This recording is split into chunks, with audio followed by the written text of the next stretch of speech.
Major funding for Telehell is provided by Dave's Archives. At Dave's Archives, they transfer, archive, and preserve classic commercials from the 70s, 80s, and 90s and share them with you, the YouTube-going public. And don't forget to watch their live streams, which pop up every now and then. Go to YouTube and type in Dave's Archives. By RetroCirc on YouTube.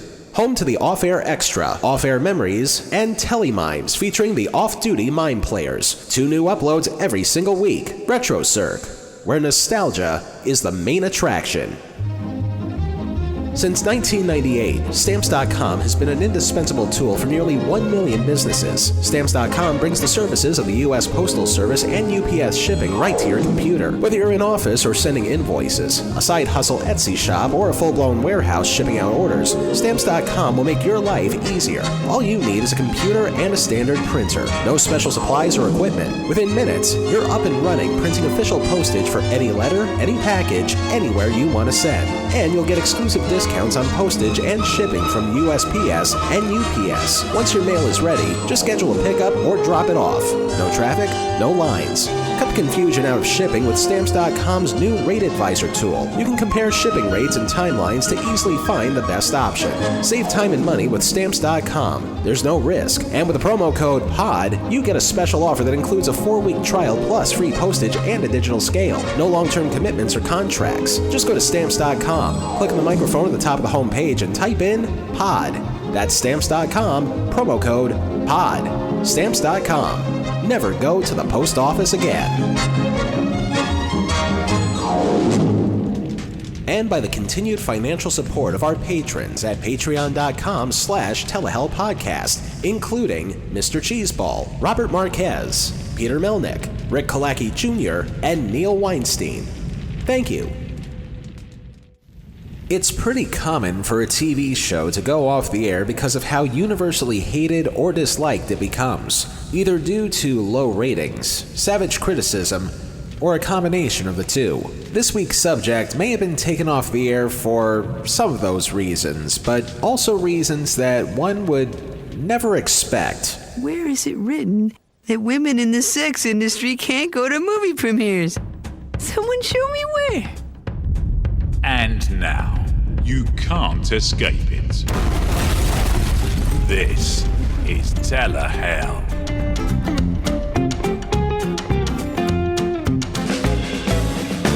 Okay, not gonna lie, folks. This may be one of our more complicated cases that we've seen here so far.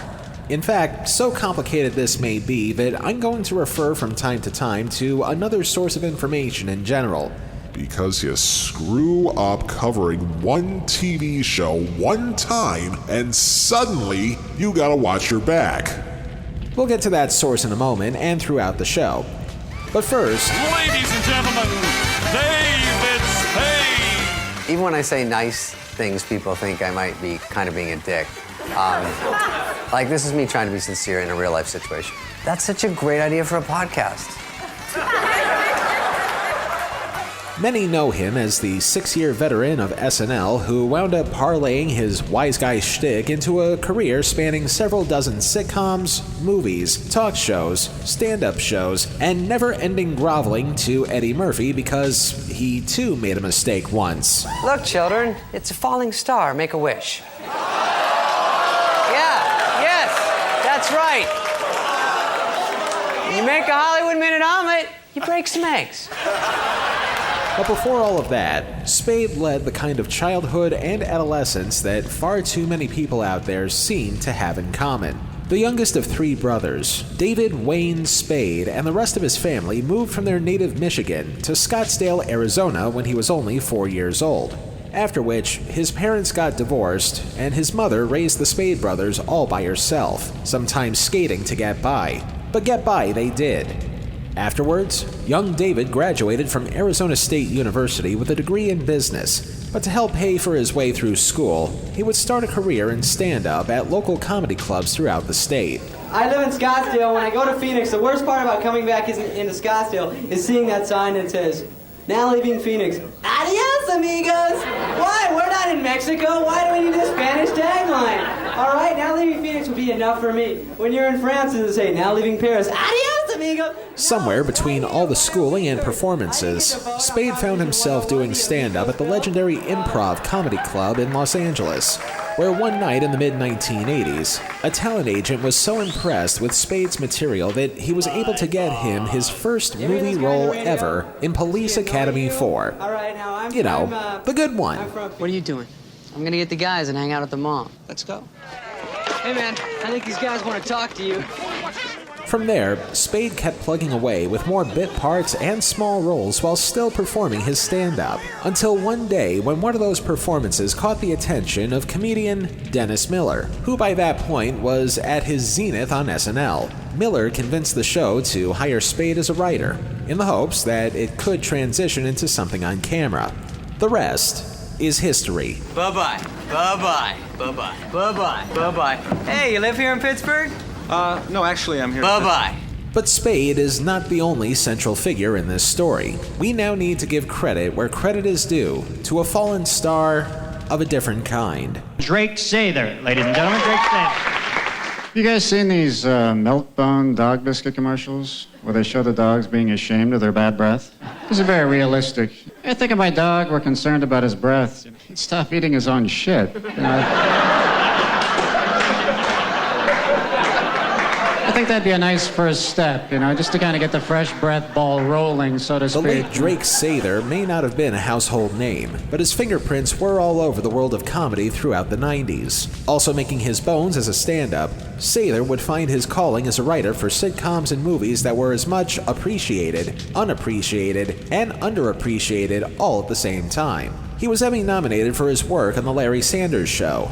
After that season, Sather would then see himself in the writer's room of SNL during one of the show's most polarizing seasons, its 20th. Fortunately, he was already good friends with many of the people that worked there, including David Spade.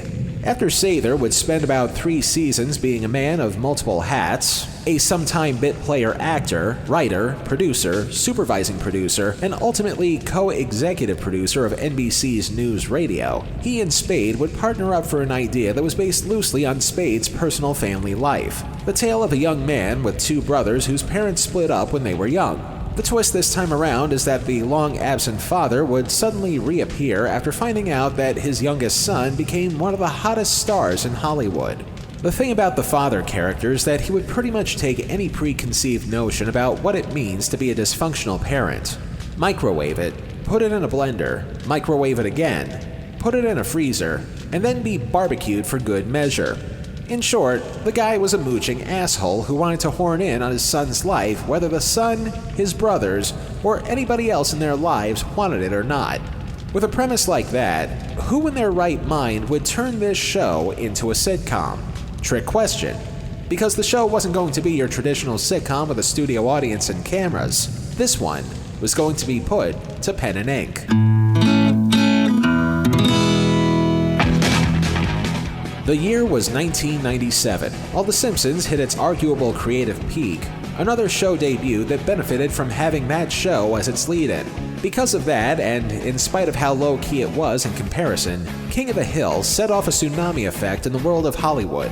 Now that Fox had 2 animated hits on its hands, some of the other networks were none too eager to try and get primetime tunes of their own. While at the same time, Fox realized that they had to prepare for a war that they didn't even know they were starting. So they too started to stockpile.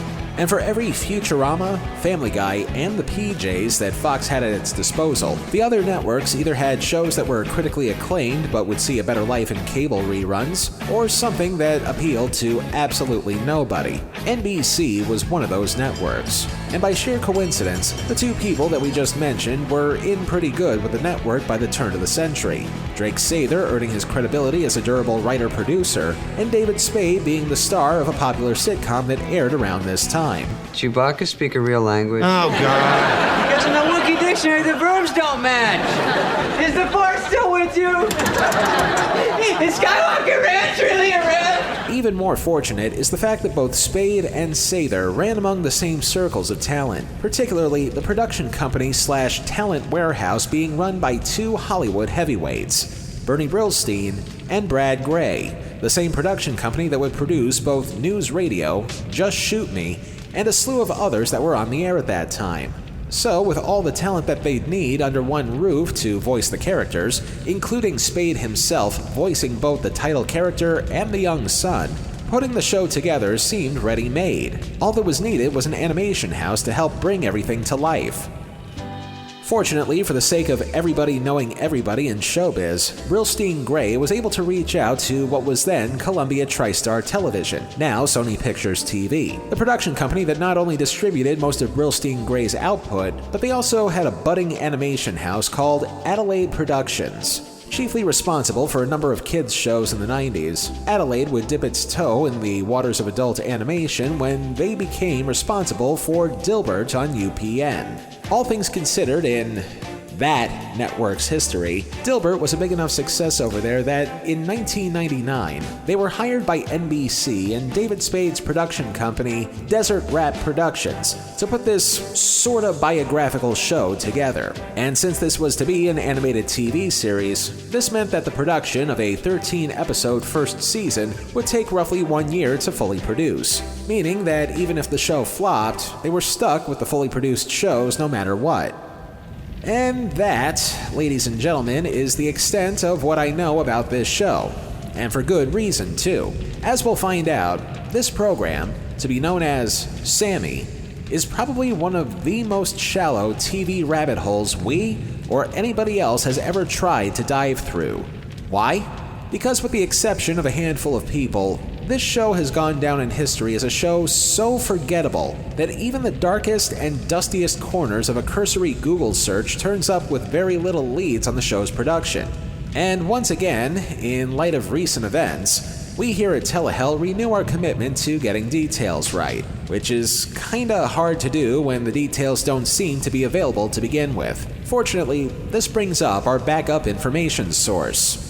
Over on YouTube, there's a user and lost media expert named L Supersonic Q. Back in November of 2020, he posted a video on this very topic and posed a simple question. How did a cartoon that aired on national TV and was produced by a celebrity end up getting completely lost? With permission from the man himself, here's L Supersonic Q's thoughts and musings, some of which you'll hear right now and others you'll hear later on. Take it away. When you think of media that's become lost from decades ago, there's a sense of understanding about how those topics fell through the cracks. Most things that have become lost from the year 2000 and onward have partially found material and pretty decent documentation, yet somehow, a cartoon that aired nationally on NBC, twice for that matter, has fallen so far into obscurity that there's hardly any record of its existence. How is this possible? Let me introduce you to Sammy, a cartoon sitcom created by David Spade in the year 2000. It follows fictional characters James Blake and his father Sammy, who returns to freeload off of his son's success as a comedian, and attempts to rebuild James's fractured family in the process. The series was produced for NBC, and premiered on August 8th to little fanfare, and after airing its second episode the following week, NBC abruptly canceled the series, burying it entirely. The remaining 11 episodes that were produced never aired, while the ones that originally aired never did again. The episodes were also never put on DVD, and to this day, not even a second of animation can be seen from the show. While a couple newspaper articles have been found that promoted the show, there were never any commercials or major promotion that could have netted the show more success. Despite all this negativity surrounding the series, there was one comment that made me realize how important this cartoon would be to find. It came from David Spade himself this past summer. Someone tagged him in a comment that stated Sammy hasn't been found yet, to which David said, "I wish someone could find these episodes. I loved Sammy." Honestly, my impression of Sammy up to this point is that it was a quick summer filler show that had a big name attached to it for the sake of advertising. However, David's comments about it painted a different picture for me, that it was more of a passion project that the public misunderstood, and NBC didn't take a chance on. I love when creators have passion for the work they produce, and the fact that these kind words were said all these years later made me want to find it. Fast forward to the summer of 2021, where a YouTube user simply known as Mad managed to find not only the 2 episodes of the show that aired in the summer of 2000, but every single one of them, which he obtained via a crew member of the show. Not only that, but the shows were presented in the intended order that they were supposed to air, unlike NBC, which chose to air the shows out of order, highlighting the commitment that the network seemed to have had at that point. The two questions we must ask ourselves, however: if NBC felt so strongly against the show as they were approving it, why bother airing it in the first place? And also, does the quality of the content match David Spade's supposed passion for the project? There's only one way to find out. For this review, we're going to be looking at 2 episodes from the series: the show's official pilot, and the episode of the show that aired first that wasn't the pilot. Since the pilot never aired until Mr. Matt uploaded it to his YouTube page, we now have to be vague with our history notes. The winter of 2000. Various nut jobs were disappointed that a computer glitch would never happen at the turn of the new year. Al Gore and George W. Bush will begin the arduous process of running for president, the culmination of which you can hear in episode 26. And somewhere at NBC Studios in Burbank, network executives were about to watch the show that they hope would become their answer to King of the Hill, as we open on an infamously famous part of Los Angeles, the town of Brentwood, where police cars would once again make their way to the home of a famous person found dead in his pool Sunset Boulevard style? Bold way to introduce an animated show, I guess, but that's probably just for dramatic licensing. Yep, that's me, James Blake. One of the 50 hottest actors in Hollywood, according to Teen People. Oh, yeah. You probably know me as Ryan Hayes, the guy who pretends he's gay so he can share a Manhattan apartment with a supermodel on Hey Rebecca. Pretty weird me ending up like this, huh? Not really. Not once you know the whole story.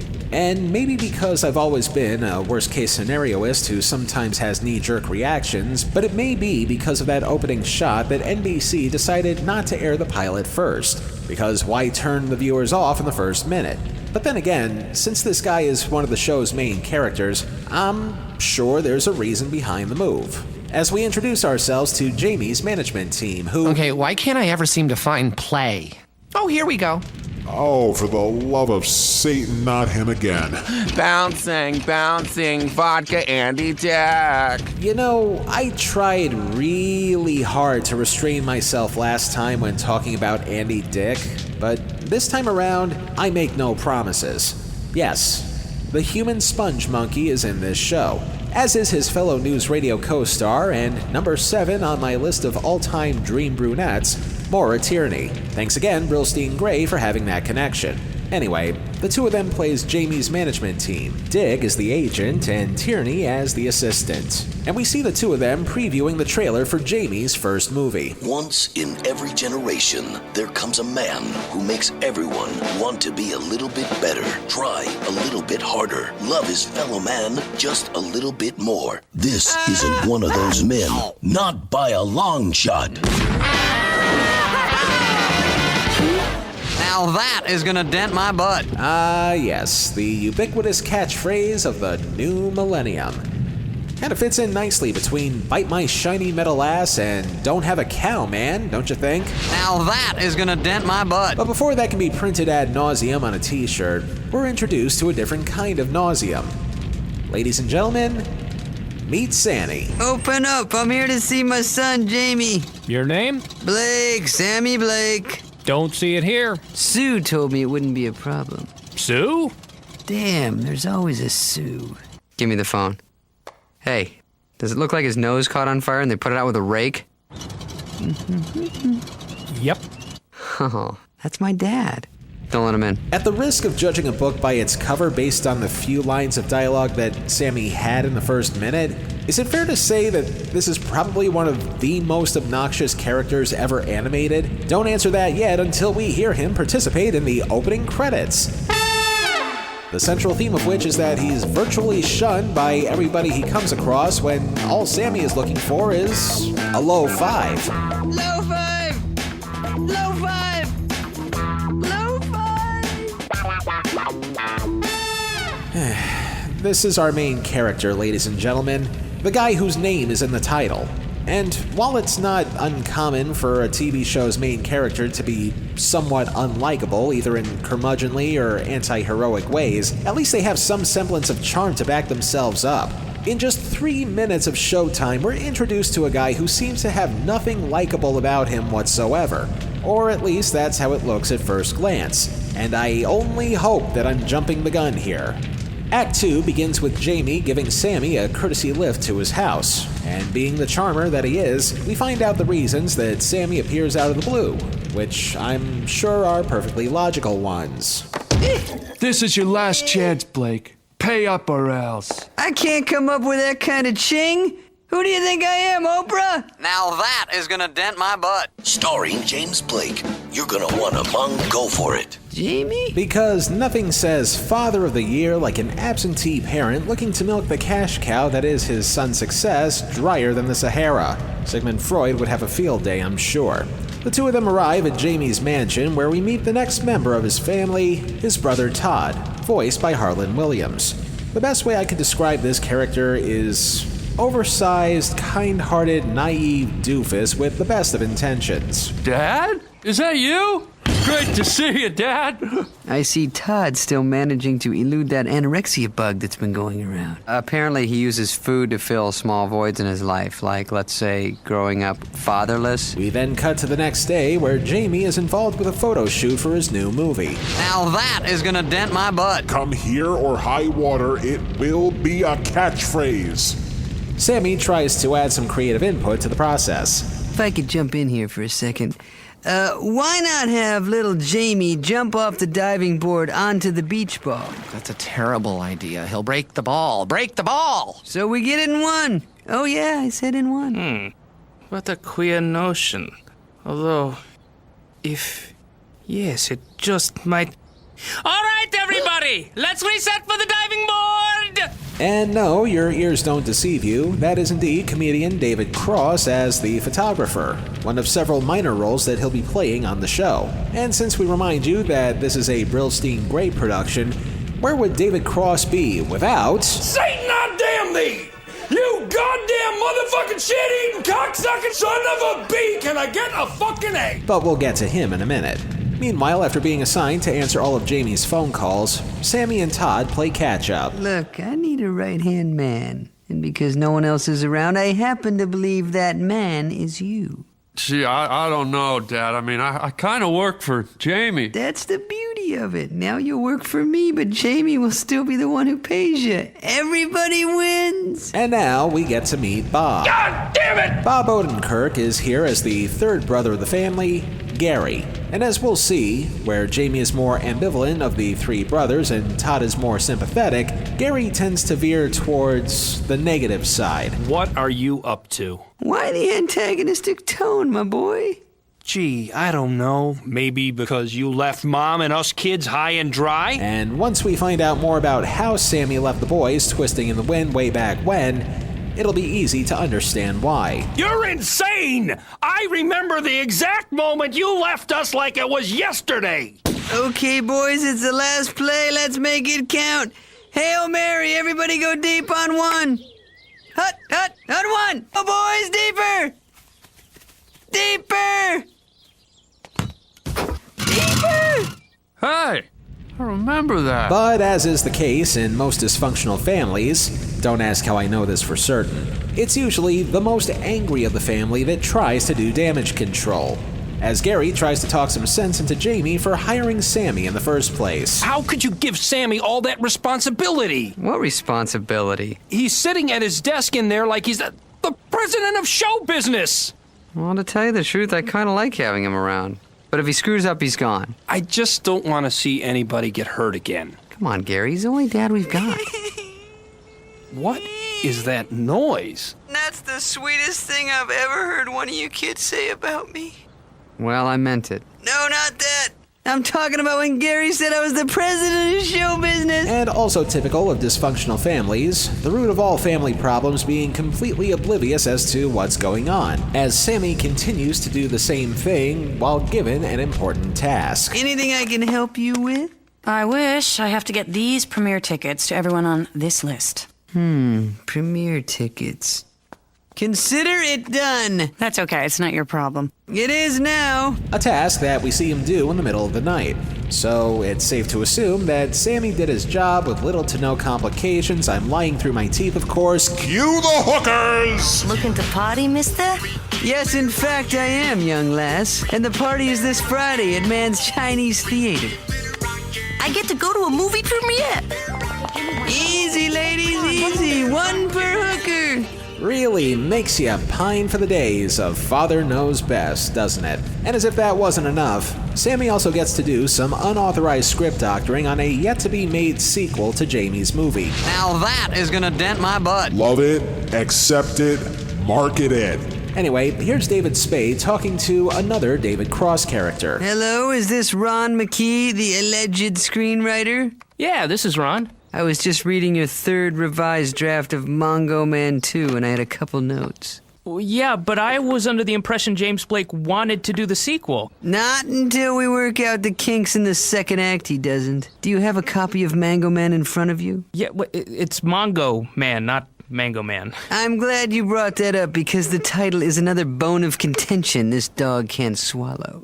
You can't change the title of a sequel. Whoa, I'm not sure I like your can't-do attitude. So, to recap all the do-gooding that Sammy has done since he arrived, he has snuck into a movie set without any clearance while avoiding bill collectors, interfered with his son's photo shoot, convinced the big dumb son to spend Jamie's money needlessly on pointless security equipment, distribute movie premiere tickets to ladies of the evening instead of important Hollywood executives, and jeopardize his son's chances to participate in his movie's sequel. Want to take this one, Bob? God damn it! Act 3 begins with the night of the premiere, and Sammy can't help but make a few select comments towards how the animators chose to interpret the likeness of all people, actress Sybil Shepherd. Say, isn't that the broad from Moonlighting? She seems to have let herself go as of late. She's a little chunky in the monkey, a little large in the barge, mushy in the tushy, got some kegs in the legs, loose in the caboose, tore up from the floor up low 5. Bravo, bravo! Congratulations, Sammy. That 20 seconds of nonsense contributed absolutely nothing. You know, like deadbeat dads tend to do aside from a sperm sample. So at least I give you points for doing your job. Not unlike the job he did fixing the Mongo Man sequel script, the fruit of which will bear in 3, 2... Your father told me all about your rewrites on the script. You're pathetic. Oh, Ron! Okay, this is very bad, very bad. We've got to find Schnitzer. Who? Schnitzer!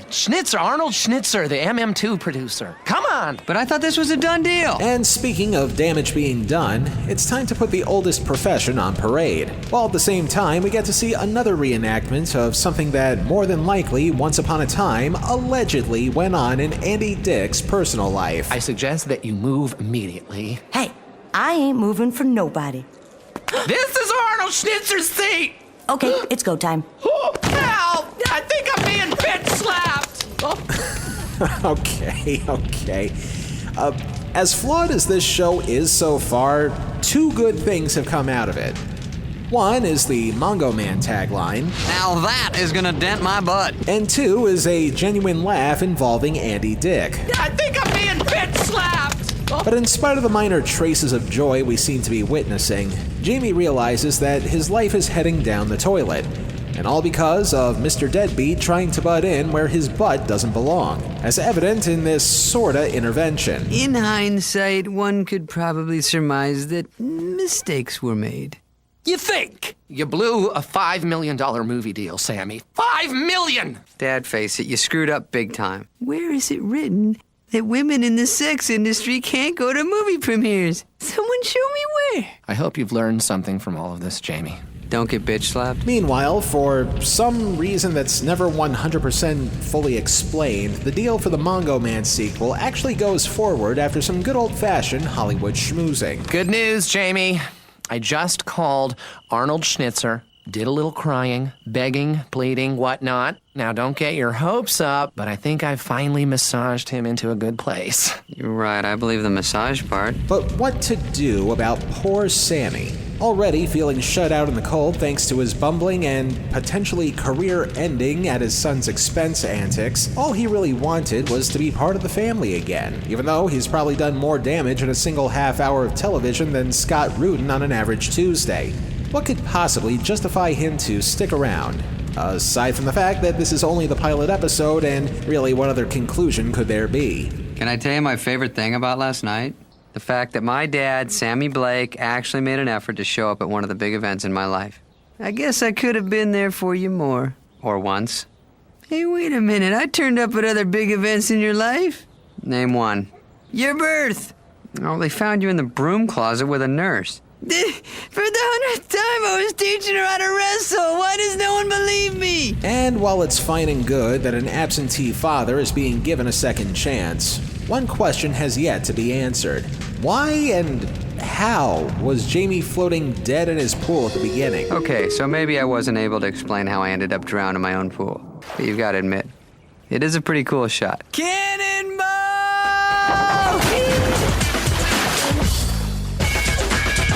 I told you it was dramatic licensing, but you didn't believe me.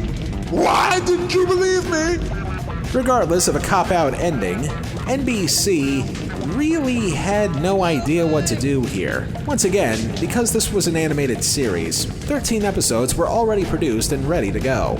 Not only that, but David Spade was the star of an existing NBC hit show, and the other voice talents involved were involved with a rather sizable talent and production company. For NBC to reject the show at this point would probably be akin to potentially burning multiple bridges. So, with little recourse at their disposal, NBC had no choice but to greenlight the series for a run in the summer of 2000, on the condition that the pilot episode that they witnessed would not be the first one that aired.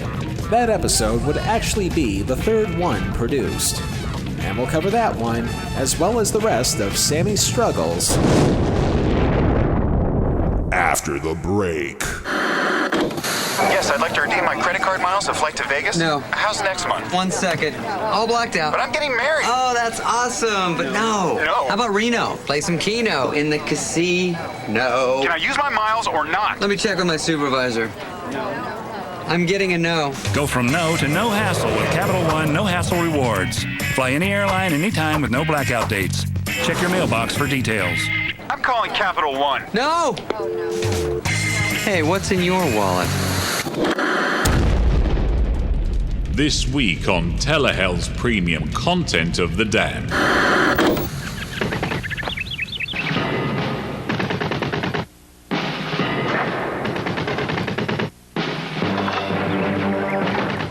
Introducing the new Pepsi Stuff Catalog.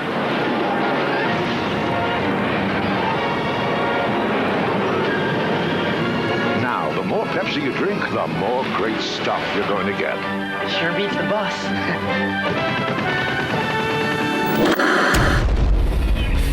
The only way to listen to Telehell's premium content of The Damned is by becoming a patron at patreon.com/telehellpodcast. For just a few bucks a month, you can listen to our premium content and get some swag along the way. Once again, that's patreon.com/telehellpodcast. And now, back to this week's torture.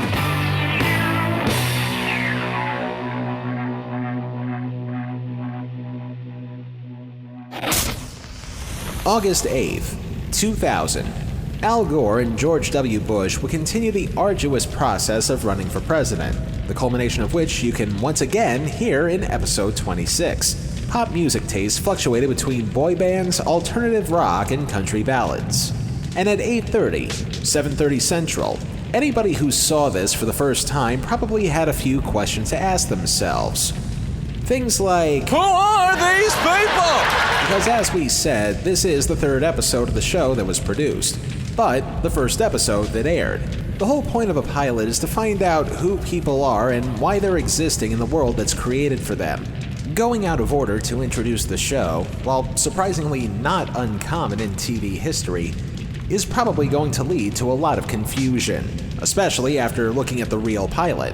Confusion that's perfectly justified as we look at the opening salvo between father and son discussing their failed romantic conquest from the night before. So what happened to your date last night? Was she onto the popcorn surprise? It's not just for the movies, Jamie. It didn't look like you closed either laugh a minute. Yeah, just when it started to get hot and heavy, she decided it was a bad idea. They all have their excuses.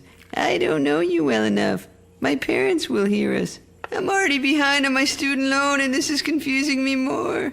Just quit the grinning and drop the linen. We're gonna do some sinning, baby! This would be as good a time as any to look at some of the great words of wisdom that even greater TV fathers have given throughout history. For instance, Ward Cleaver teaching the Beeve some life lessons. Son, we'd all like to have the most glamorous, exciting parents in the world.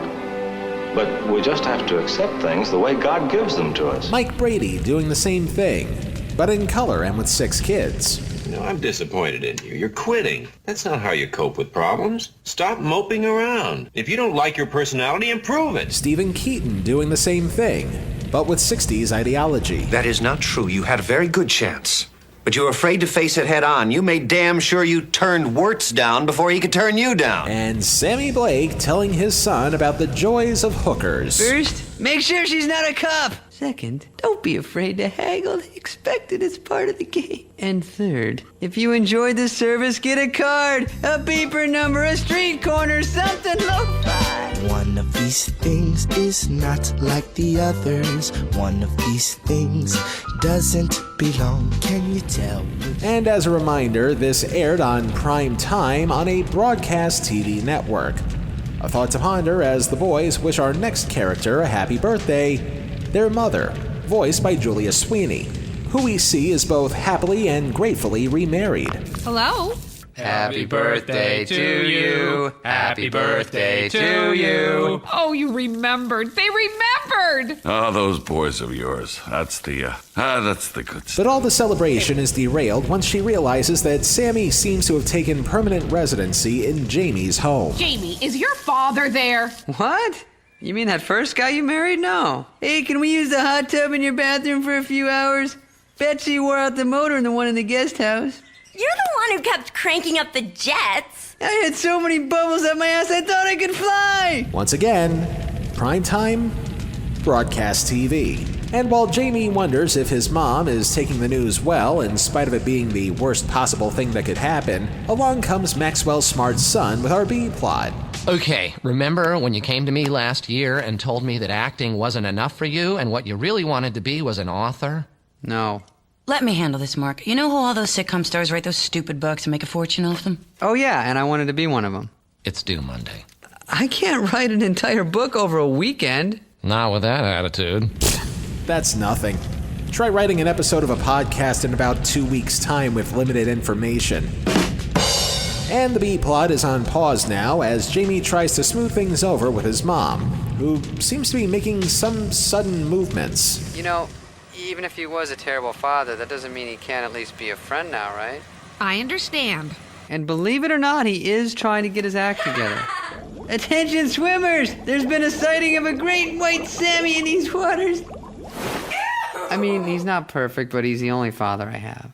I hear you loud and clear, sweetheart.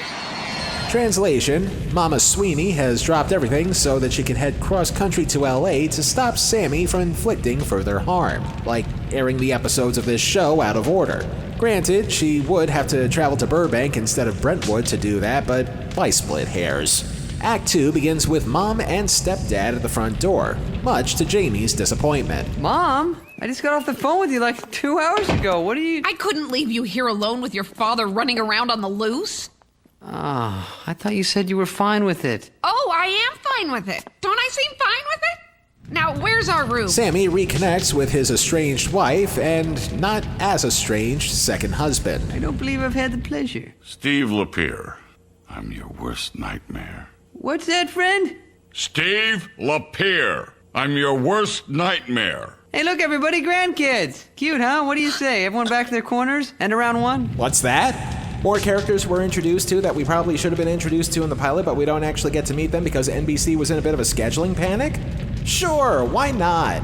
But since they only appear in a 4-second throwaway gag, let's get back to the B-plot, where Andy Dick continues to dick around when it comes to Jamie's book writing assignment. I just wanted to get you up to speed. I talked to the book people, sort of had it out with them.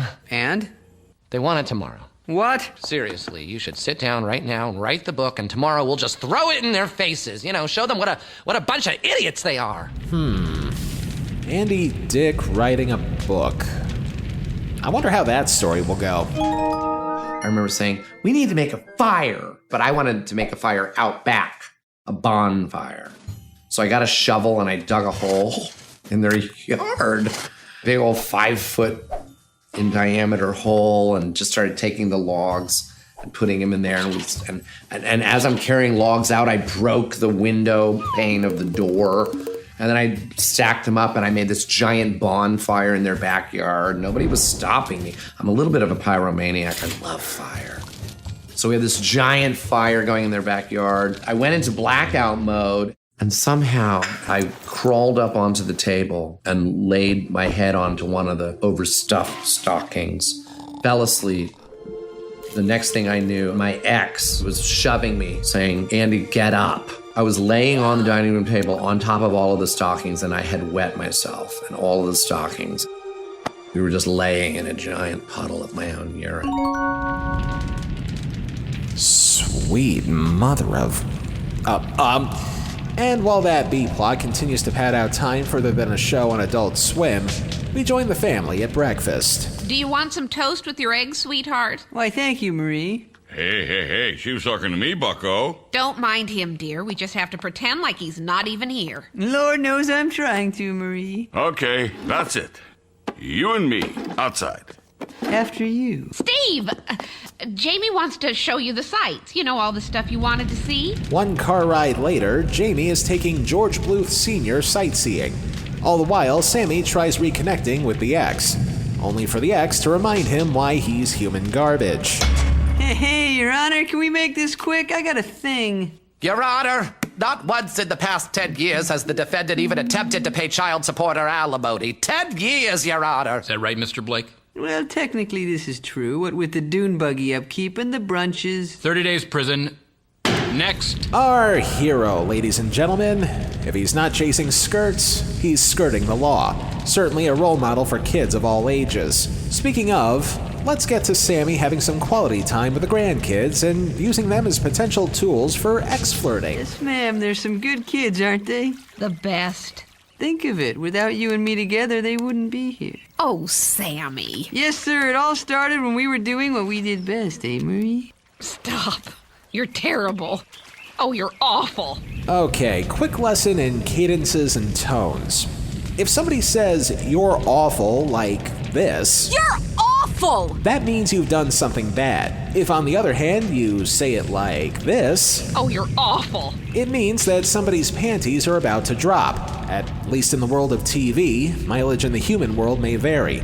Meanwhile, Jamie and his stepdad are out seeing the sights, when a broken back creates a compromising position. There she goes. Oh, there's the back. Seriously, Steve, I need to leave now. I can't do it, Jim. Didn't you hear the pop? Oh, yeah. She's out. And then some. Oh, this will quash the gay rumors. Meanwhile, back at the house, Mama Sweeney looks like she's about to get swayed by Sammy's smarmy charms once again. But not if Saul Goodman has anything to say about it. I'll kill him.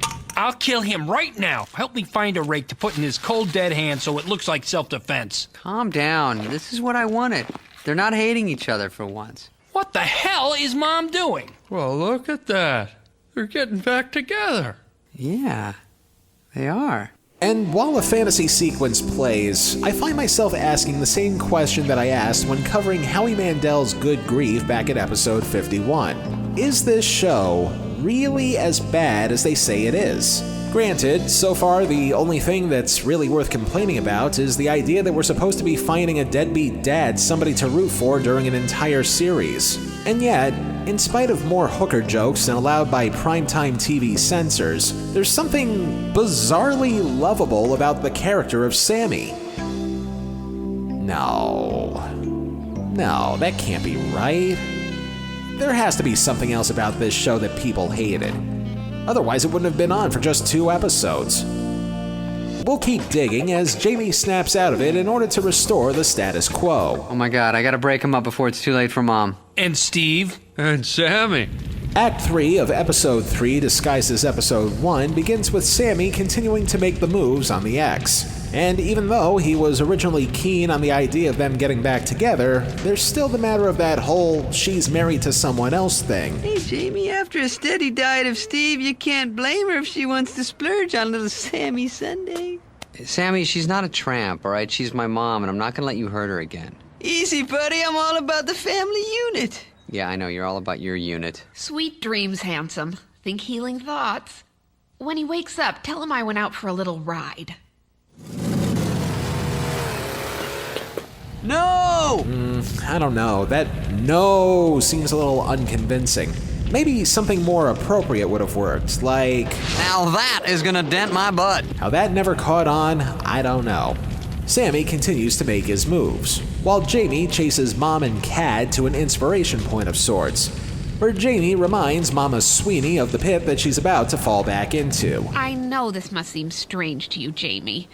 When I first showed up at your door, I was determined to protect you from Sammy the monster. But now I see he's just a man with flaws like any other. But Mom, I'm just... Let us be the parents for a while, okay? But you're not even acting like parents, you got... Go home, Jamie. And again, I'm really not seeing anything that would prompt NBC to slam the brakes on the show, aside from maybe a couple of things that would probably cause the show to air an hour later than it was scheduled to. But I still see character development, I still see complexities, I still see nuances. Dare I say it, I see a good show. But why am I seeing a good show before my eyes when the reputation behind it is mythologically bad? Maybe something in the last 5 minutes might clue me in. Here it is, and it's gold, Jamie, gold! Oh, right, that's still happening. Skip it and get to the part where, thanks to one of his hoes on the go, Sammy and the X split up. Please? Buggy broke down again. There was lipstick on the collar when I bought it. I'm telling you, I was at the fish market. For the 100th time, I was teaching her how to wrestle. I forgot something too. What's that? What an ass you are. Status quo restored. But not without one more cold splash of self-delusion. Dad, I hate to break it to you, but Mom is not interested in you. You keep telling yourself that, Jamie. But it wouldn't work out anyway. Don't get me wrong, I love your mother and always will. It's just, your father's got far more love to give than any one woman could handle. You are incredible, Sammy. That's what I hear. Clink me! So, that was Sammy, the first episode that aired, which turned out to be the third produced. One more show would air the following week, but it wouldn't matter. The show would get canceled after those 2 shows aired, and the remaining 11 episodes produced would not see the light of day, until just last year, thanks to people who were eager to seek out lost media. But given what little of it we've seen, did it deserve a cruel and unusual punishment? Hopefully the punishment that we give in the 9 Circles is slightly more justified. Limbo, lust, gluttony, greed, wrath, heresy, violence, fraud, treachery. We've already mentioned that the shows have been found and, as of press time, are being posted to YouTube. But it's the original broadcasts that matter here, so we have to place it in limbo on principle. The big selling point of the show was that this guy comes in after years of being an absentee parent, and all of a sudden he tries to make things right in seemingly non-parental ways, up to and including a lot of lust-related overtures, as well as the frustration that he causes involving some of his family, including Bob Odenkirk's character especially. And knowing how far he can go in a wrathful performance sometimes, A PG-rated TV show can only make him do so much. God damn it!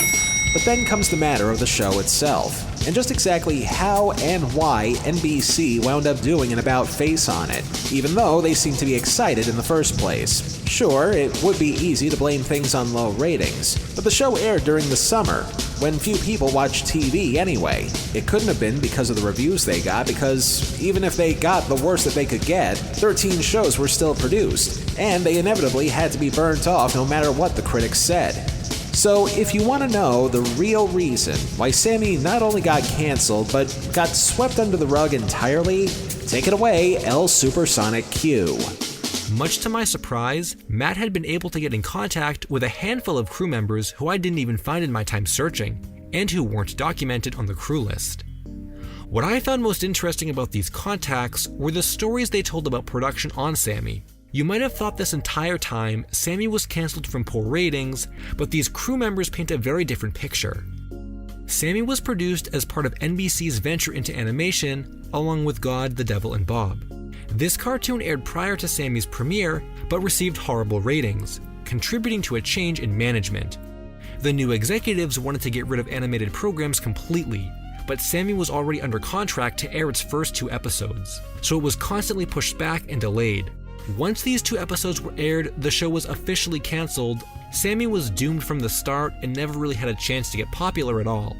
God, the Devil, and Bob was pitched to Adult Swim later on, where it received a second life, but NBC refused to sell Sammy and decided it would be left to rot instead. So, there you have it. The show wasn't taken off the air because it was bad or doing bad in the ratings. It was taken off because NBC had too much of a knee-jerk reaction to a show that they already seemed to put their peacock eggs in the basket of. And, not unlike our patron saint, once a new regime at the network swoops in, they pretty much do away with the old regime's hopes, dreams, and, in some cases, mistakes. Sammy died an undignified death due to network treachery. And that's lower than any low 5. The show is not a masterpiece by any means, but unlike many of the other things that we've covered down here, Sammy deserved a much better chance and fate than it wound up ultimately receiving. Sammy earns 4 out of 9 circles of telehell. But even though there are many flaws with the show itself, it's still worth checking out. As of this recording, the YouTube user simply known as Matt has posted the first 8 episodes of the show with only 5 to go. And for what it's worth, the people who put the show together worked their asses off to make it, and it's a little comforting to know that their work won't go completely to waste. Go watch Sammy, see it, and judge it for yourself. In El Supersonic Q's video, he posted a tweet that David Spade himself made regarding the show, stating his disappointment that things didn't work out. But more than that, the notion that this was a better fit for cable. An apt point. If the show aired on Adult Swim or Comedy Central, it'd probably be on its 20th season by now.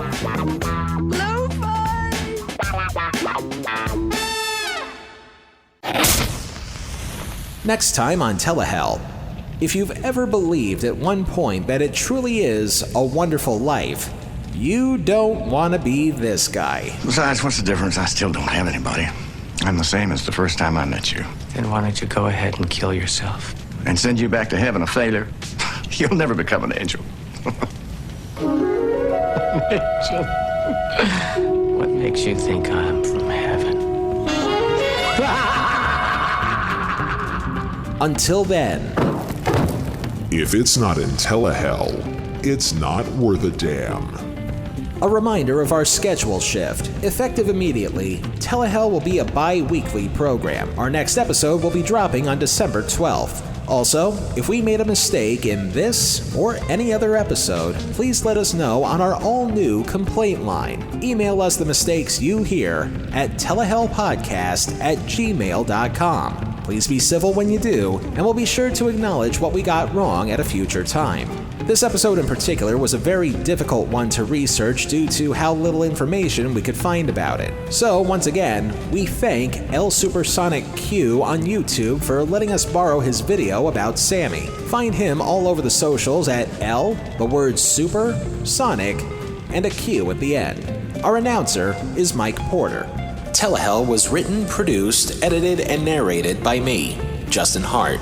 All clips used in this program are protected under the Fair Use Doctrine of the U.S. Copyright Act of 1976, and all clips used come courtesy of their respective companies and owners. Some of the music used in this program comes courtesy of YouTube and their audio library service. Telehell is a production of Horton Road and is distributed by Libsyn. Now that everybody is getting mysterious chemicals injected into their arms, that can only mean one thing. It's almost safe to socialize with people again. So why not get a head start on that and follow us on our social feeds, Twitter and Facebook, both at Telehell Podcast. By the way, shows like these aren't cheap. Do what you can and can what you do at patreon.com/Telehell Podcast.